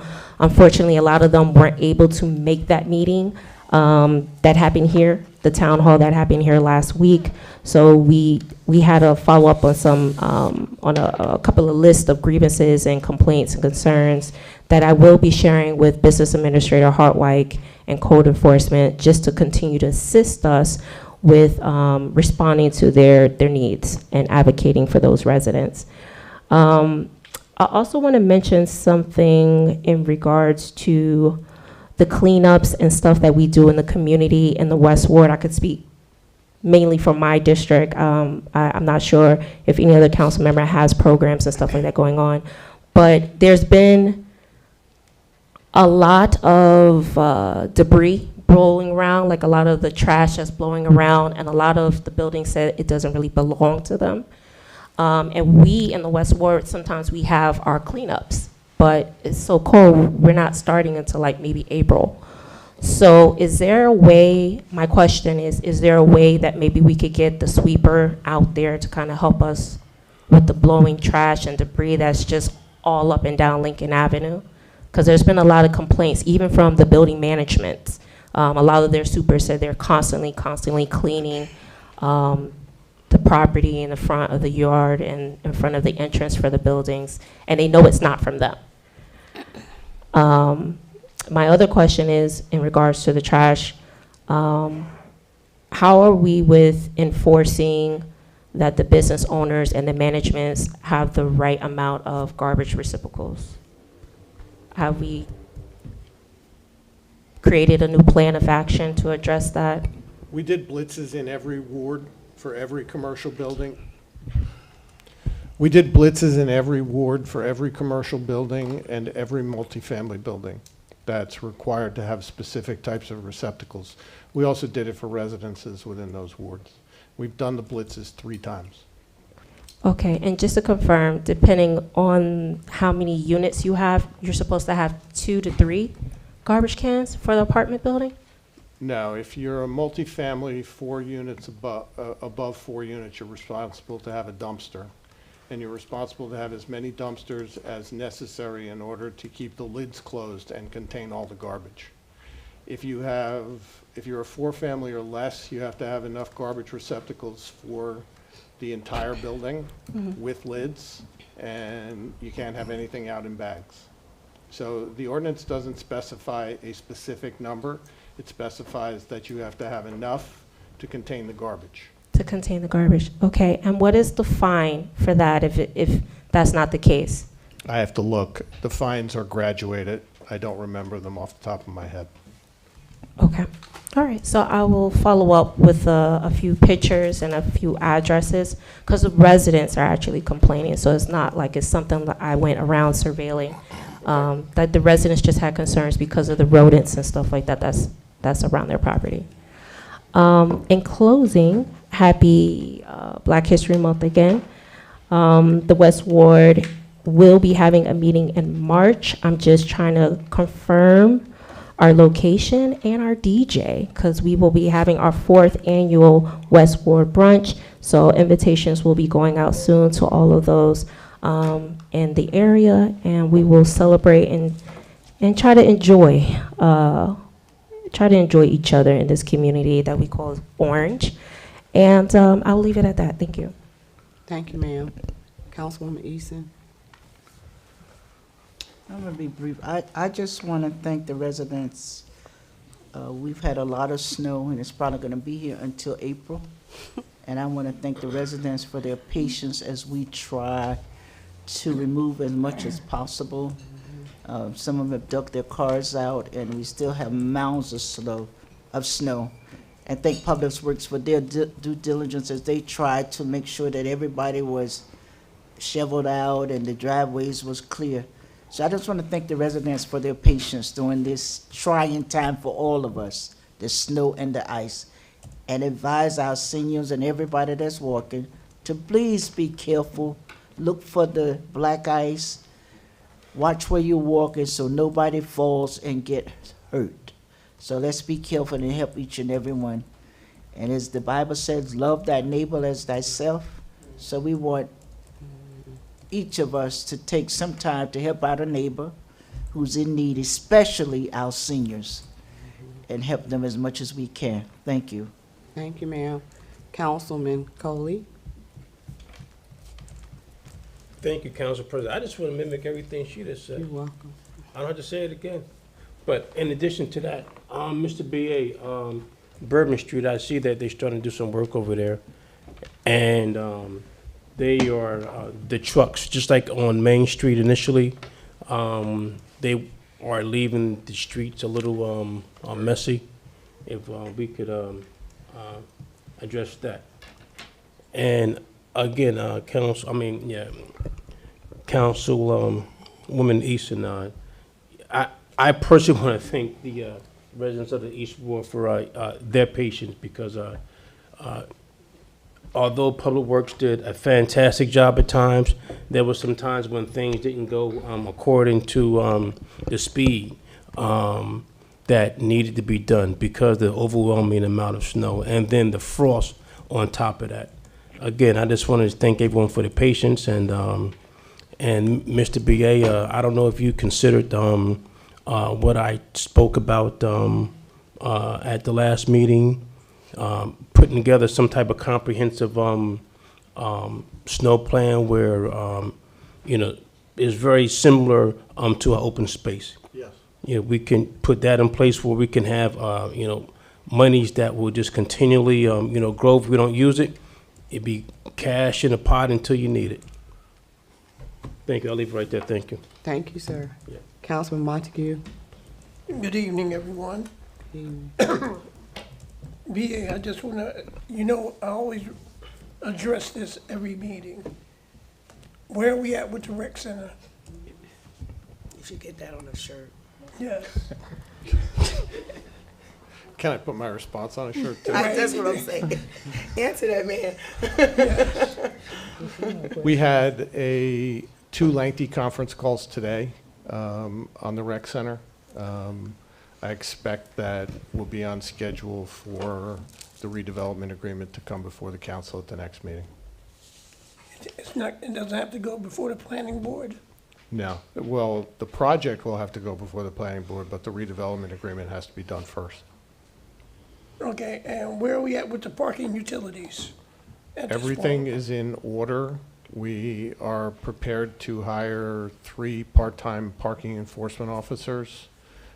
We have their vehicles, we have their routes, and the hiring will probably take place later this month. Are we considering Orange, New Jersey residents? The only people that we interviewed were Orange, New Jersey residents. Great. And one more thing, I have other things. The parking meters from Park Street to Glenwood, where are we at with that? Because we've been asking for that for a while. You mean from Maine, Glenwood Maine. from Maine to Park? Yeah, from Maine, yes. Okay, they've been ordered, and we're waiting for them to come in and be installed. Any anticipation date? I'd have to get back to you. Okay. And on Thursday, February 19th, I have the VITA Volunteer Income Tax Assistance. They're going to be at Oakwood Towers, 400 Oakwood Avenue, from 4:30 to 6:30. Anybody that, if your income, total house income is less than 69,000, you qualify. Let me look at this. So it's gonna be in person, individuals and households earning 69,000 or less, seniors, person with disabilities, limited English and speaking taxpayers. And then the following Thursday, we're gonna be at the Orange Park Apartments, 300 Oakwood Avenue. And then on Thursday, March 5th, we're gonna be at Salem Towers. So if you know anyone, and I'm quite sure you could walk in if you fit that criteria, I will be there. 69,000 or less. Make sure you bring your photo ID, social security cards, all your household members' information, W-2s, 1099s. So bring that on those particular days. And after the 5th, we're gonna continue every Thursday at every building, and the last visit will be here in council chambers. Yes. Council President, can you create a flyer so we can help advertise? Yeah, they're on the tables out there. They're That's the flyer? There's a lot of stuff on there. Yeah, but it's a lot of stuff, because you'll come without everything. Okay, do you have a digital flyer? Yeah. Okay, can you email it to all of us and the deputy clerk so we can share it? Okay. Thank you so much, sir. Plus, they're on the table out there. Also, this is our 2nd annual. Oh, by the way, Clifford Ross, Curry Coley, and myself, and Tennessee Easton, we're sponsoring this VITA volunteer. The next thing, summer camp. This is our 2nd annual. We're sending 20 kids, 10 women, 10 kids, girl and boy, to Pennsylvania, Lebanon, Pennsylvania, from July 19th to July 24th. They had a wonderful experience. We brought the kids here to speak about the experience. So if you know anyone in Orange that is interested, feel free to give me a call, Councilman Ross a call, so we can set you up. Give the age group. Excuse me? Age group. The age group, 5th to 11th grade. Last year was really it was only 7th grade to 7th to 11th grade. Anybody that wants that opportunity, I would like to see them have a good time. So you can give me a call, Councilman Ross. And that's it. Thank you, sir. Councilman Ross, please. Thank you, Council President. You're welcome. Good evening, everyone. Mr. BA, can you give me a clear timeline when the 2026 budget will be introduced? So we're working on our third draft internally of our budget projections. There are some things that we needed to close out 2025 for. We got those numbers this week. We should be able to circulate a working draft within the departments so that they can see what budget cuts they're looking at within the next 2 weeks. Once we have the internal working draft completed, it'll have to go through administrative review for RUC calculations and cap calculations, and then we can start meeting with the finance committee from the council to go over what our challenges are. And then that's probably brings you to the end of March. Okay. What is the status of the signage and or barriers that we discussed for Scotland Road for vehicles exiting and entering the Vanilla building? So I have first of all, I reviewed the plans. I think I mentioned this to you. I reviewed the planning board plans and applications, and the issue wasn't addressed at all. I put a call into the county engineer to see whether or not they addressed it at all when the plans were reviewed by the county. I haven't gotten a response yet. If I don't get a response, I'll reach out to our representative, and I'll get back to you. Okay.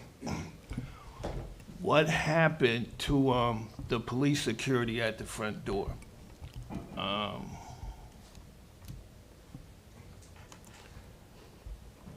It's one person that we've assigned. When that person is called to a different duty, whether it be crossing guard shortages or staffing shortages, then that person doesn't get assigned to the front door. And we're working on an alternate plan that wouldn't require an officer to be at the door at all. Can you share that? We're looking at hiring an armed security service for the front door. Okay. And that would take the place of both the monitor at the front door and the police officer. Okay. Because I also understand that there are some fully functional metal detectors at the Jackson Street garage. Why aren't we utilizing them? First I'm hearing about it. Wow. Okay.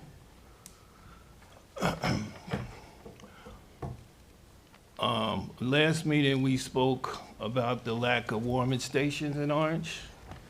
Councilman Coley made a great recommendation about partnering with the New Jersey Transit to provide a warming bus during extreme cold weather, which I saw on TV in New York. They're doing the same thing, and maybe we can consider it. But I also want to talk about why are we not considering the community room at the upper field house? You know, that's an empty space. You know, if we need to put somebody in there during this cold, extreme weather, why can't we use that space? We've been following the code blue sources that the county puts out. If the mayor and the council determine that they want to have their own warming stations, then we can explore locations. Everyone should be aware that it's going to require 24-hour, round-the-clock overtime. Mm-hmm. But, yeah, but it's just that, you know, you can get the people off the street, you know, for the night, and they can go to some, I don't know where they can go after that, but we gotta get these people off the streets. But it's just a recommendation that I was thinking about, you know, because I know that space is vacant, you know. Councilman, Yep, may I add something? sure. Yeah, it was also, I know the BA is being modest, but there's also regulations. So that space would have to be outfitted. Like you have to have showers and the footage, the square footage in order to like, you know, separate people and have different stations. And I don't think the field house would be large enough to do that. If you think about what happened recently with the fire on Park Avenue, and the people being displaced on South Essex, it wouldn't serve that much of a purpose for a warming station. The bus is a good idea though, because it'll just have them somewhere temporarily, but our field house wouldn't be able to compete and offer the same amount of services that the county's approved locations do have. Okay, thank you. I also want to thank our DPW. Today, while I was walking my dog, I saw them out there cleaning up a bunch of garbage on Lincoln Avenue. And I was very impressed and very happy. So I appreciate the work they do every day to keep our city clean. But since, you know, the snow's been here and the street sweepers aren't been able to be out there, it's a bunch of trash. But they was out there cleaning it up today, so I want to say thank you to them. And in closing, I just want to thank our council president, my council colleagues, the administration, our department directors, and all the residents who attended last week's community meeting at City Hall. Residents submitted written questions that were drawn and answered by the appropriate department heads, reflecting our commitment to transparency and accessibility.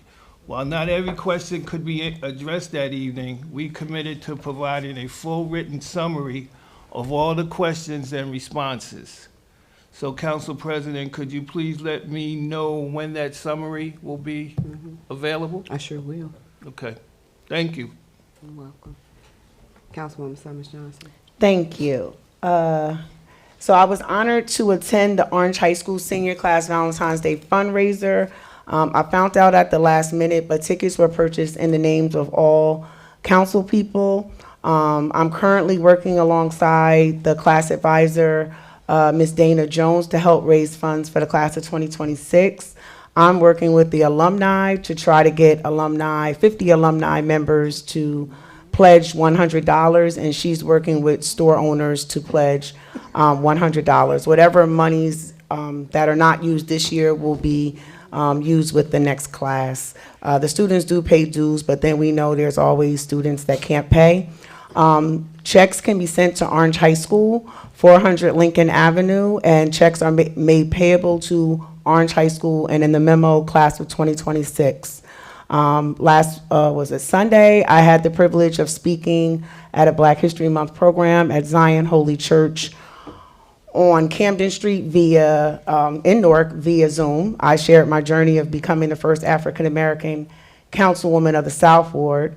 The event was well attended by youth, and it was a blessing just to show them the importance of representation and purpose. Additionally, I'm calling it the Council President Wooten's citywide meeting because it really was her idea to do a citywide. I know she normally does the coffees and conversation, but this time I really loved the format, the fishbowl of asking the questions. And I was on the phone with her the other day. She had just finished typing them all up. Was it like 52 questions or something like that?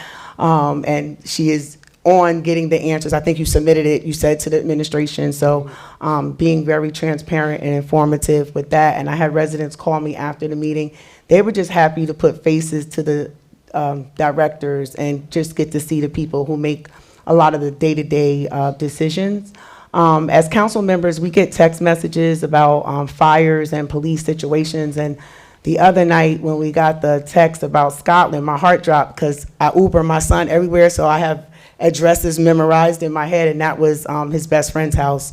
So trying to figure out where his best friend was, it was like, oh my God. But then when you said everyone got out safe, a lot of times we want to bring everything with us. As a firefighter's wife, I need him to get out, so I don't need anyone to stay in trying to hold on to material things. Speaking of fire, I spoke to Mama Flurry. That's the mom who lost her 2 daughters and her husband on Mosswood Avenue. She sounds amazing.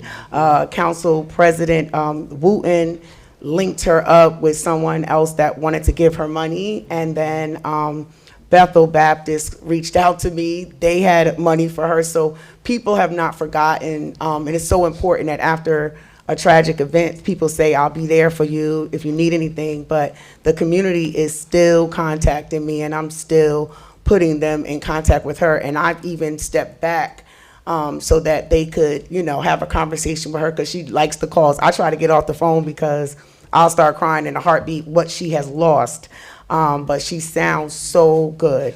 4 days ago, thinking of Metcalf Pool, they lost a long-time lifeguard, Pavielle Gordon Gabriel. She was a South Ward resident. She was a lifeguard when I was the aquatics director. She was there. She was beautiful. She passed away peacefully in her sleep. Her family is from Orange. They all live in Delaware now. But just keep her husband, who was a Valley boy, like it's a lot. I remember them just being kids in the park. They got married, they did everything the correct way, they did everything how you're supposed to do it. And yeah, she passed away peacefully in her sleep. And when I see her, I think of Metcalf Pool. So seeing Ms. Campbell up here, my question goes to the BA. I know that there was a sheet I was getting all excited about. It was about grants.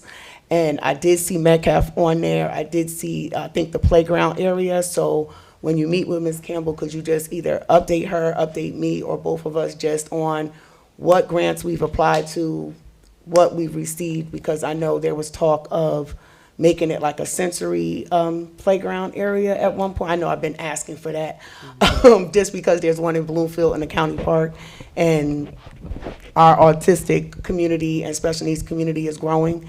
And the parents just need some place for them to go, and Metcalf seems like a perfect park for that.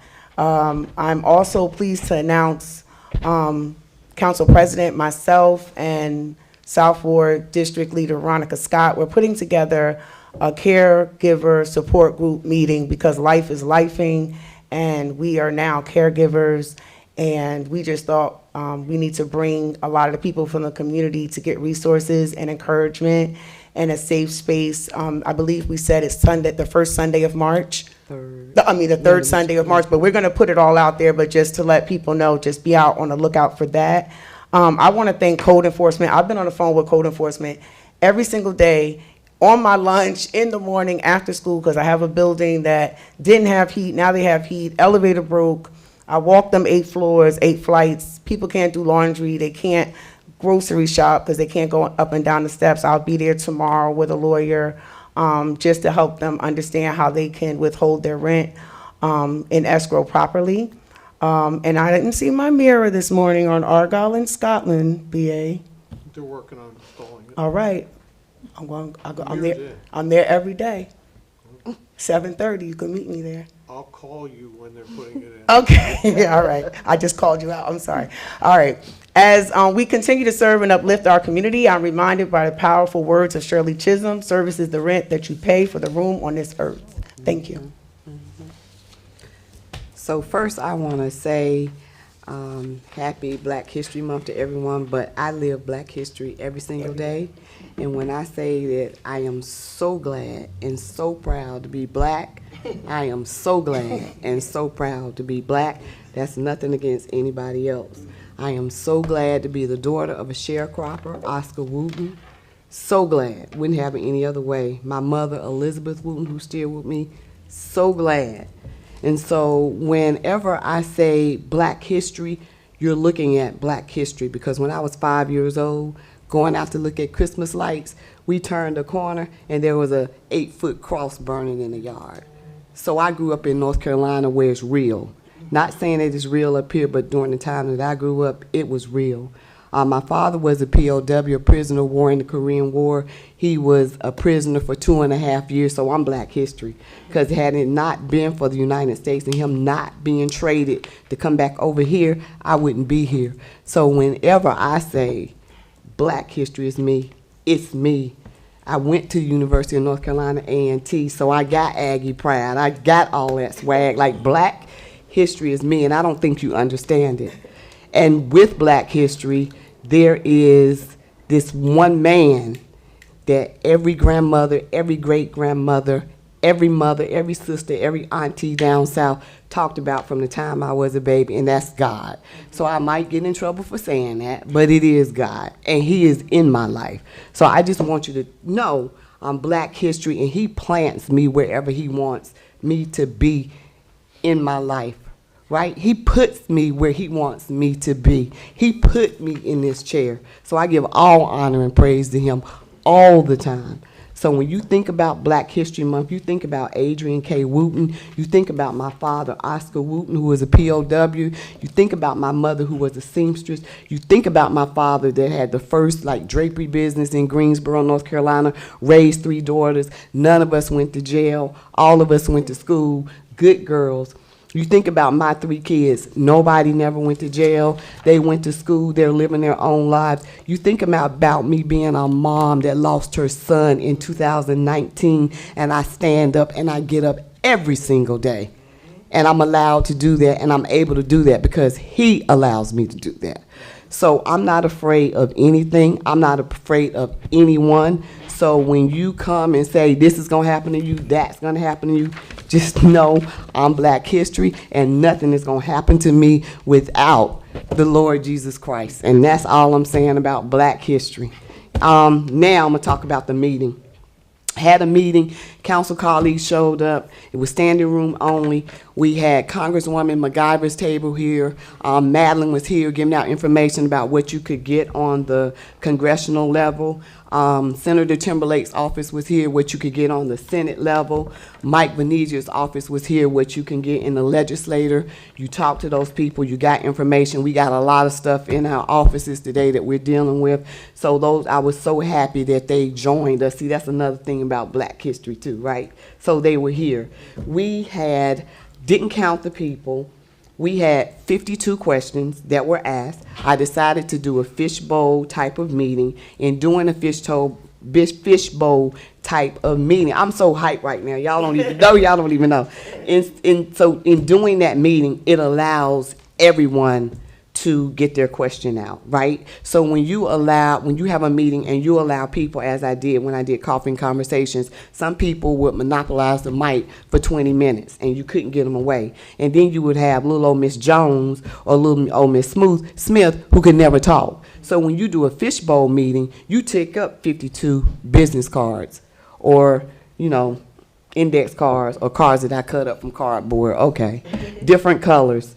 We took those cards up. People wrote their questions down. Some of the questions I heard tonight, I typed up those questions. I had ChatGPT, I did, categorize them. They came up with 11 categories. Put them in all those categories, sent them to the business administrator on yesterday, President's Day, because we Black history, and that's what we do. We work on the holidays, right?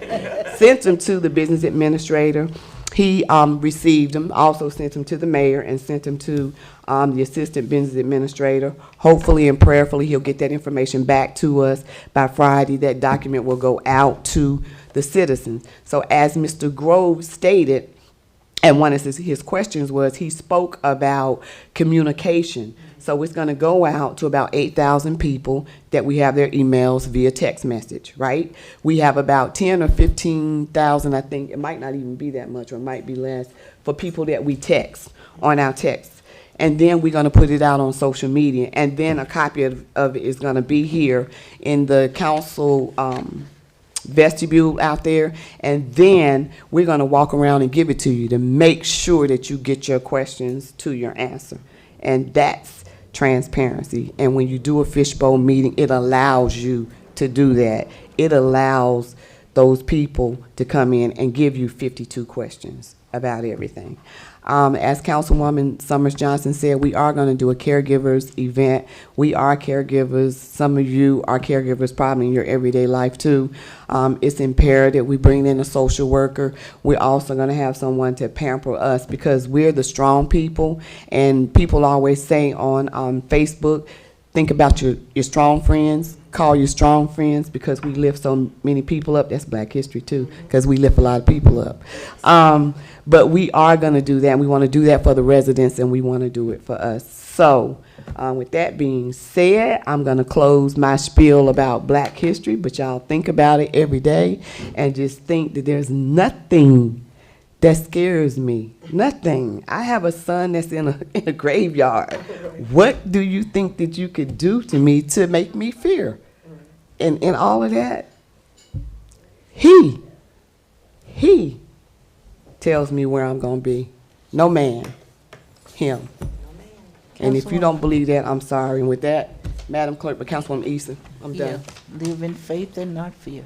Councilwoman, can you make sure that, would you mind including echoes? We already in your talked to Tabitha. caregivers? Because when you have your meeting afterwards, that's another resource that they can continue on with. So invite them to participate, please. We talked to Tabitha. Okay. Put you on the list. Council President? Yes, ma'am. Could we also work it out so that we're giving out the robocalls for every council meeting moving forward and not just the town halls? That's a good question. Well, I asked that before. Yeah, I said no. And the BA said no. So maybe we'll ask them. I'll What's ask the them reason? again. What's the reason? There's a legal process for notifying meetings, and if you go outside that process and screw it up, there's liability. So I'm not going outside the process. So, does it The meetings state? occur all the time on the same nights of the same months. They're advertised at the beginning of the year. They're advertised on the website. They're advertised in multiple places where people can see them. There is no reason to send it out by robocall or by text. Okay, like I said, it's just an extra gesture of communication. It's a lot. It did The pretty well. communication that people see, they have no idea what goes into that. It's a part-time job. Putting more burdens on that person is not something that's an appropriate allocation of city resources, given the notifications that people already get. Okay, thank you for your answer. Anyone else? Okay. All right, so there are no ordinances on second reading or public hearing. Ordinances on introduction and first reading. Administration is pulling ordinance 1-2026. Okay, Repeat that. I'm sorry? What was the number? 1-2026, ordinance 1-2026 is being pulled by administration. Okay? The consent agenda. All items listed with an asterisk are considered to be routine by City Council and will be enacted by one motion. There will be no separate discussion of these items unless a council member so requests, in which event the item will be removed from the general order of business and considered in its normal sequence of the agenda. Are there any resolutions that any council members would like to pull for a separate vote? Council President, I yield to you. You yield to beauty, right? No. I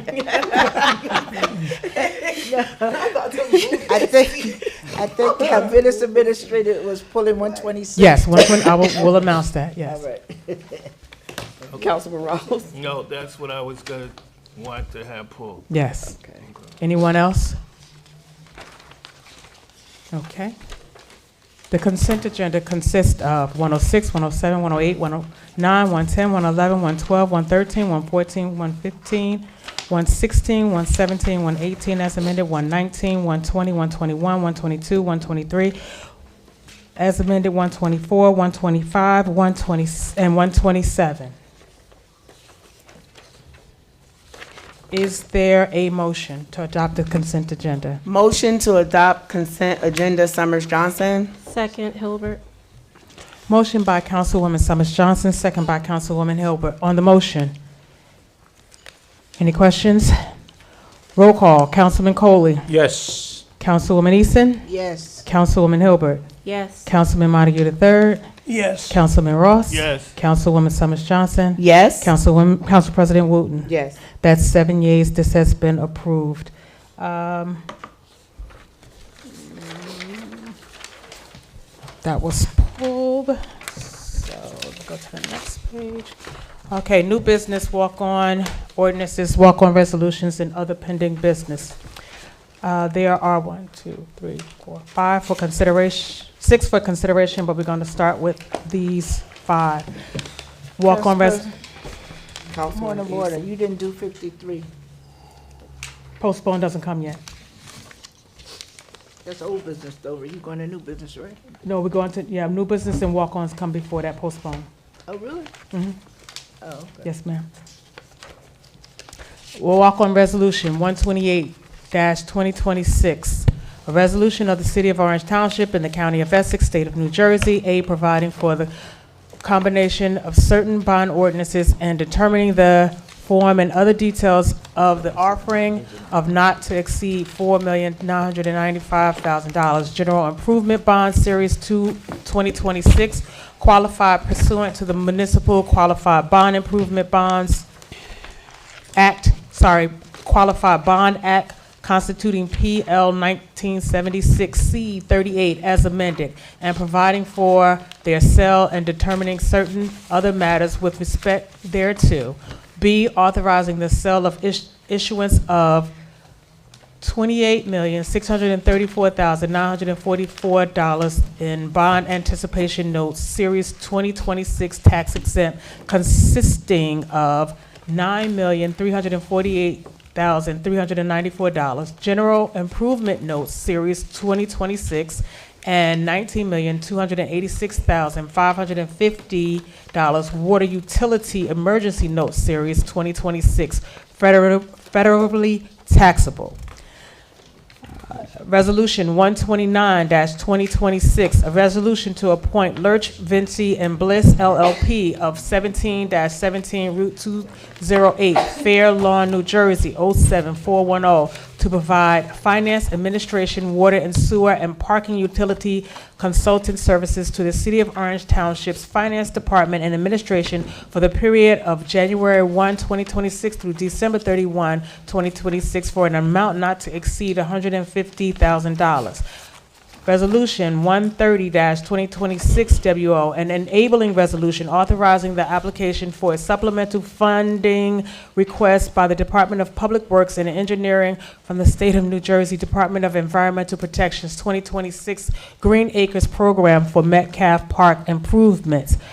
Resolution 131-2026 WO, a resolution authorizing the services of Cleary, Jacoby, Alfred Jacobs LLC as special counsel for election matters for the city clerk's office of the City of Orange Township for an amount not to exceed $20,000 for calendar year 2026. Resolution 133-2026 WO, a resolution authorizing the submission of an application of the New Jersey Department of Environmental Protection and the New Jersey Environmental Infrastructure Trust for the citywide identification and lead pipe replacement program. Can I get a motion to walk these resolutions on? Motion to walk on. Second, to walk on. Motion to walk resolutions 128, 129, 130, 131, and 133, 2026 WO was made by Councilwoman Summers Johnson, second by Councilman Montague III. On the motion, roll call. Councilman Coley? Yes. Councilwoman Easton? Yes. Councilwoman Hilbert? Yes. Councilman Montague III? Yes. Councilman Ross? Councilwoman Summers Johnson? Yes. And Council President Wooten? Yes. That's 7 yeas. This has been approved. These resolutions have been walked onto the agenda. Resolution 128-2026 WO, a resolution of the City of Orange Township in the County of Essex, State of New Jersey, providing the combination of certain bond ordinances and determining the form and other details of the offering not to exceed $4,995,000 general improvement bonds, Series 2026, qualified pursuant to the Municipal Qualified Bond Act constituting PL 1976 C38 as amended, and providing for their sale and determining certain other matters with respect thereto. B, authorizing the sale of issuance of $28,634,944 bond anticipation note series 2026 tax exempt, consisting of $9,348,394 general improvement note series 2026 and $19,286,550 water utility note series 2026, and C, authorizing the sale of issuance of $700,000 special emergency note series 2026 federally taxable. Is there a motion to adopt? Motion to adopt. Second, Montague. Motion to adopt by Councilwoman Easton, second by Councilman Montague III. On the motion. On the motion, Councilwoman Summers. BA, can you just explain this in English? Sure. We're having a bond sale. We have, over the course of the last several years, authorized a number of capital projects, both general improvement projects as well as water utility projects. We finance those by issuing notes, or short-term, what they call bands, bond anticipation notes. Those bands finance the project until we get up to the point where we want to permanently finance them. And this is the point at which we want to permanently finance some of the general improvement bands into permanent bonds. The remainder of the issuance is the public sale of notes. Those are projects that we've approved that are not yet ready to go to permanent financing, but we need to roll over the notes, and because the amount is so high, we like to do it as a public bond sale or a public note sale. This authorizes us to do that, sets forth the form of the notes and the bonds, the maturity schedule for the permanent financing, and gives public bidders an opportunity to bid on the purchase of those bonds and notes. Thank you, sir. Anyone else on the motion? Yes. Councilman Ross. What does this do for the city of Orange, Chris? I mean, what's the advantage of doing this? Well, first of all, when you permanently finance, you save money because you're going into a favorable interest rate market, much more favorable than it was 2 years ago or even a year ago. So we've strategically picked this time to go into the market because of lower interest rates, number one. Number two, it enables you to complete the capital projects that have been authorized and funded, authorized by the council and have been funded temporarily, so that we can close out those capital projects and pay for them over a period of anywhere from, I think the average useful life here is roughly 25 years. So we get to pay for the improvements over a period of 25 years while we enjoy the improvements. So the real benefit is the benefit of actually doing the projects, because many of these projects are capital improvements such as the street side improvements down by Crane Street. We did those with a RAB. The improvements to Ropes Playground, the improvements for the purchase of the sweepers, providing for the acquisition of the 911 system and radio equipment for police and fire, various acquisitions of property for Joyce Carnegie Park, the acquisition of equipment for Lincoln Avenue and Crane Street parking garages. That in and of itself will pay for itself within 2 years based on the revenue proposed or projected to be collected at those 2 garages. And then the notes are primarily water utility notes, and those projects include replacement of mains, water mains, sewer mains, catch basins, valves, curb boxes,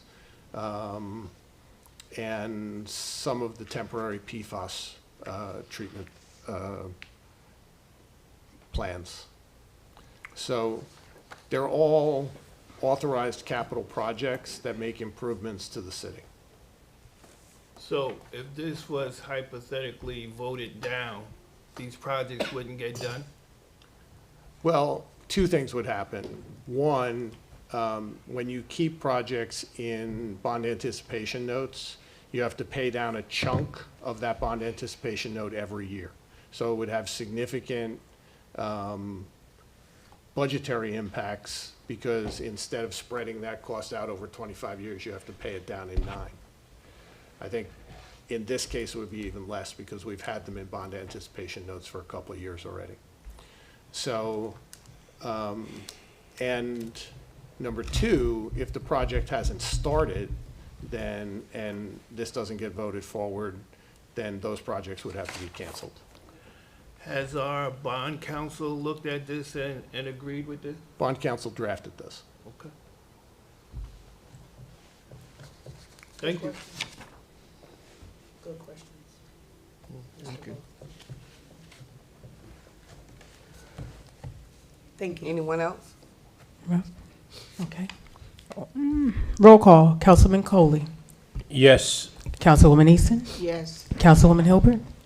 Yes. Councilman Montague III. Yes. Councilman Ross. Yes. Councilwoman Summers Johnson. Yes. And Council President Wooten. Yes. That's 7 yeas. This has been approved.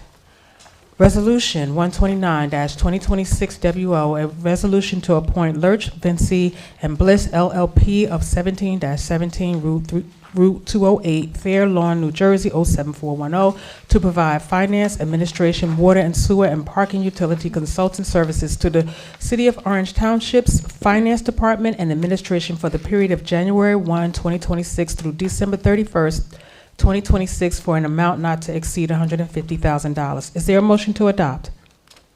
Move, Wooten. Second, I'm sorry. Moved by Council President Wooten, second by Councilwoman Easton. On the motion, roll call, Councilman Coley, Yes. Councilwoman Easton. Yes. Councilwoman Hilbert, Yes. Councilman Montague III. Yes. Councilman Ross. Yes. Councilwoman Summers Johnson. Yes. Councilwoman President Wooten. Yes. That's 7 yeas. This has been approved.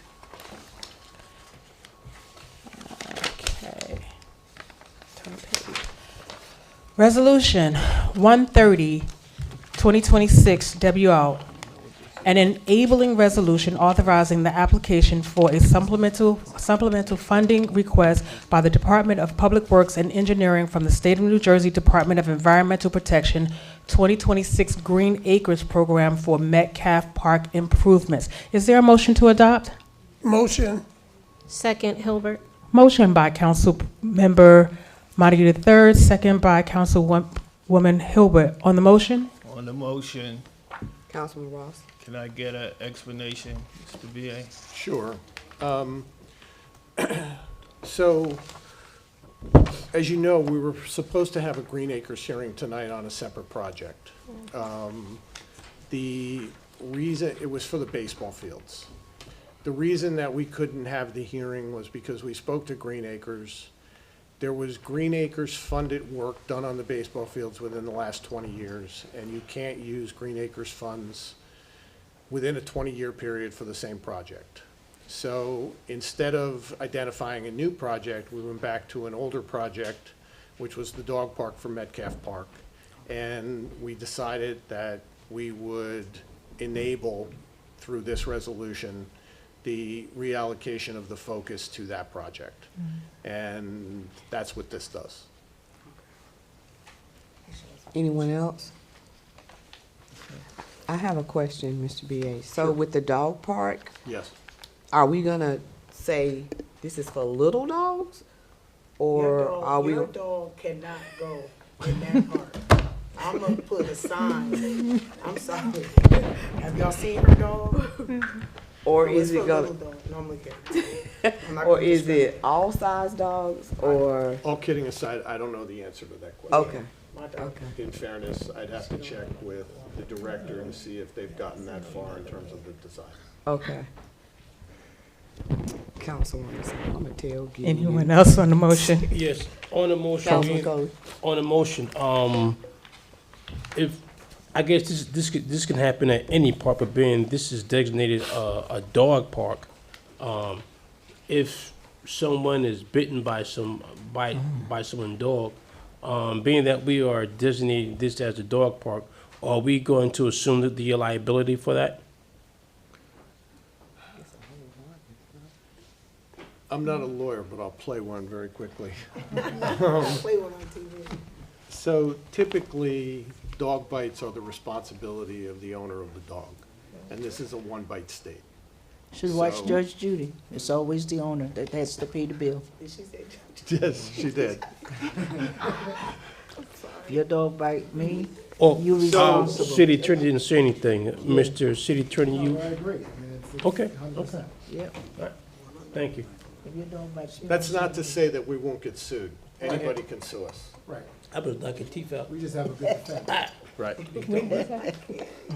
And do the dogs have to be spayed or neutered?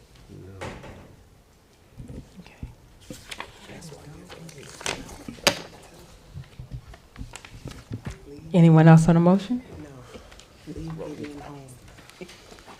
Okay. Roll call. Councilman Coley. Yes. Councilwoman Easton. Yes. Councilwoman Hilbert.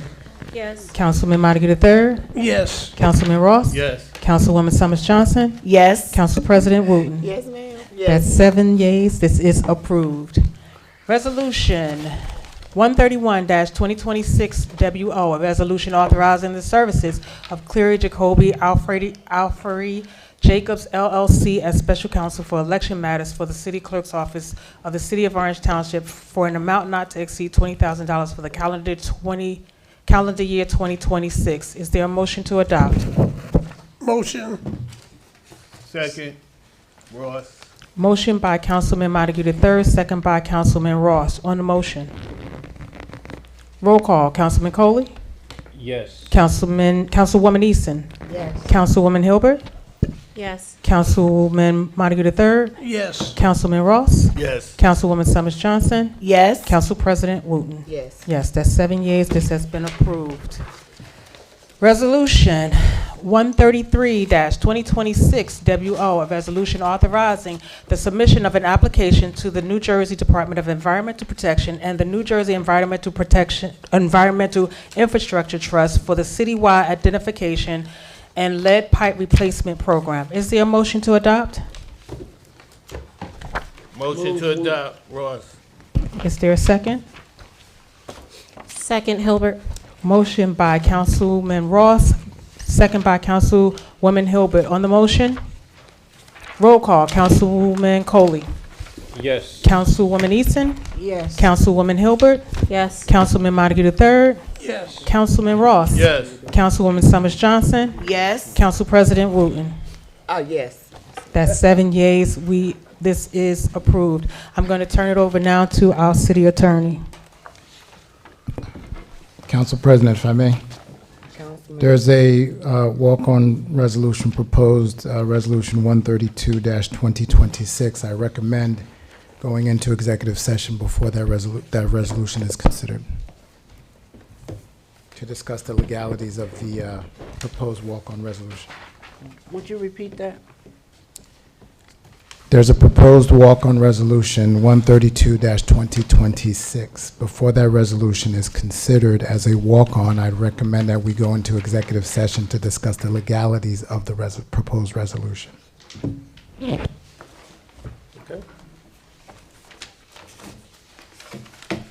Y'all agree? Yes. Okay. Do we need to vote? It's a motion. Yes. You have to- Any motion? Motion to go into executive session? Second, Montague. Motion to go into executive session was made by Councilwoman Summers Johnson, second by Councilman Montague III. On the motion, all those in favor vote by saying aye. Aye. Any nays? Motion adopted. We are now in executive session.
Yeah, you have to spell certain words. Yeah, because they don't Yeah. Or go outside, you know. Okay. Can we get a motion to reconvene? We did it already. Oh, you did?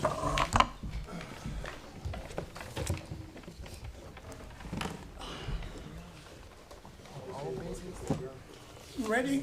No, we gotta talk about old business.